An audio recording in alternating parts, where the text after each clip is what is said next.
मालवा की सबसे बड़ी कृषि उपज मंडी नीमच में कोरोना महामारी के चलते पिछले 1 माह से बंद है, जिसके चलते किसान काफ़ी परेशान हो रहे हैं। मंडी नहीं खुलने के चलते किसान अपनी उपज नहीं बेच पा रहे हैं। किसानों का कहना है कि उपज घर में पड़ी पड़ी खराब हो रही है। जब लॉकडाउन का सबसे ज़्यादा असर लहसुन की फसल पर पड़ रहा है। इस फसल को किसान ज़्यादा दिन अपने पास में नहीं रख सकता है, क्योंकि किसानों के पास इसे रखने के लिए वो संसाधन नहीं है जो इसे बचा सके।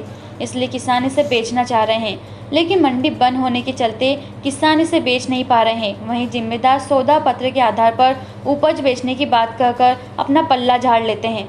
मालवा अंचल की सबसे महत्वपूर्ण फसल लहसुन, जिसको हम सफ़ेद चांदी भी कहते हैं, लेकिन लॉकडाउन के चलते आज घरों में लहसुन रखी हुई है। ऐसे में किसान कितना चिंतित है, आइए उनसे बात करते हैं। हाँ दादा, बताइए लहसुन को लेकर क्या कहना आपका? लहसुन को लेकर यही कहना है कि हमारी लहसुन क्या है कि हमेशा 15 मार्च के आसपास निकल जाती है, और जैसे हम इसको 20 मार्च के आसपास मंडी में बेच देते हैं, अच्छे भाव भी मिल जाते हैं, भंडारण की समस्या भी नहीं होती है, कोई दिक्कत नहीं आती है।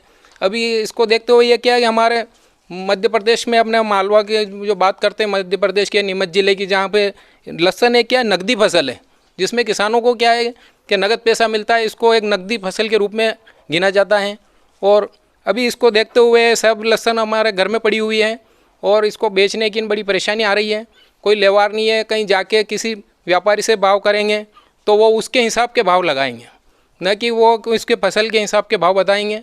अभी इसको लॉकडाउन के चलते हुए हमारे को मतलब जो वित्तीय सहायता की जो ज़रूरत रहती है इधर उधर लेन देन करने की, उसमें बड़ी समस्या आ रही है। अप्रैल एंड होने वाला है, अभी तक हमारी लहसुन बिल्कुल नहीं बिकी और ये ऐसे ही घर में पड़ी हुई है।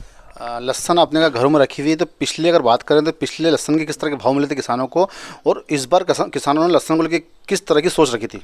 देखो, पिछली बार हमारे को लहसुन के बहुत अच्छे भाव मिले थे। मिनिमम 10,000 रुपये से लेके 18-20 हज़ार रुपये तक के भाव मिले, जैसी क्वालिटी उस प्रकार के भाव मिले। इस बार भी उम्मीद थी हमारे को कि 10,000, 8,000 जो भी भाव मिले 10 से 1,000 के आसपास।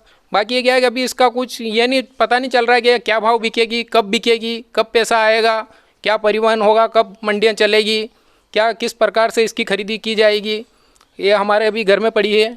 और अभी इसका कोई हमारे को विषय पता भी नहीं चल रहा है कब बिकेगी, क्या होगा। अभी इसे लहसुन आपके घरों में रखी हुई, सब किसानों को लहसुन जो रखी हुई लहसुन को लेकर किसान क्या सोच रहा है? जब किसान की जब खेत से निकलती है उस समय जब निकलती है तो, और अब जो रखी हुई है तो क्या कहना लहसुन सूख रही है? हाँ, इसमें सुकत आ रही। कम से कम जो 50 किलो का बैग रहता है उसमें कम से कम अभी 1 महीने में ये मिनिमम 10 किलो सूख रही है। और किसान के पास भंडारण का और इतनी जगह भी नहीं रहती है कि वो कहाँ इसको इतनी सुखाए और किस प्रकार रखे। और जो सुकत भी जा रही है उसकी क्वालिटी भी डब हो जाती है, क्योंकि किसान एक साथ बोरे में भर के रखता है, इतने उसके पास कोई उस हवा के लिए या कोई इस प्रकार के साधन नहीं है जहाँ पे उसको भंडारण किया जा सके। ये थे हमारे साथ में किसान का कहना था कि लहसुन को लेकर भंडारण की सुविधा हमारे पास नहीं रहती है, क्योंकि किसान की जो महत्वपूर्ण फसल लहसुन है, खड़ी क्रॉप है। ऐसे में घरों में रखने से लहसुन सूख रही है। वॉइस एमपी के लिए दीपक खताबिया की रिपोर्ट। नीमच से दीपक खताबिया की रिपोर्ट।